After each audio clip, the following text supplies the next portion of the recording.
ಒಬ್ಬ ಹಿಂದಿ ಕವಿ ಬಹಳ ಚಂದ ಒಂದು ಮಾತು ಹೇಳ್ತಾನೆ. इंसान कहता है हाथ में पैसा आ जाए कुछ करके दिखाता हूं. इंसान कहता है हाथ में पैसा आ जाए कुछ करके दिखाता हूं. पैसा कहता है कुछ करके तो दिखाओ मैं हाथ में आता हूं. ಮನುಷ್ಯ ಅಂತಿರ್ತಾನಂತ ನನಗೂ ಕೈಯಾಗ ರೊಕ್ಕ ಇದ್ರೆ ಏನಾರ ಮಾಡಬಹುದ್ರಿ ಅಂತ ಮನುಷ್ಯ ಅಂತಿರ್ತಾನಂತ. ರೊಕ್ಕ ಅಂತಿರ್ತೈತಿ ನೀ ಮೊದಲು ಏನಾರ ಮಾಡ ಆಮೇಲೆ ನಿನ್ ಕೈಯಾಗ ಬರ್ತೀನಿ ಅಂತ ರೊಕ್ಕ ಅಂತಿರ್ತೈತಿ. ಇದು ಗೆಲುವಿನ ಭಾಷೆ.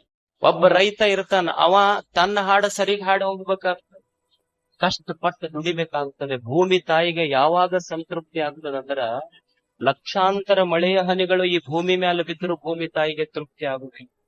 ಭೂಮಿ ತಾಯಿ ಯಾವಾಗ ತೃಪ್ತಳಾಗ್ತಾಳ ಅಂದ್ರ ಲಕ್ಷಾಂತರ ಮಳೆಯ ಹನಿಗಾಗಿ ಭೂಮಿ ತಾಯಿ ಕಾಯುವುದಿಲ್ಲ.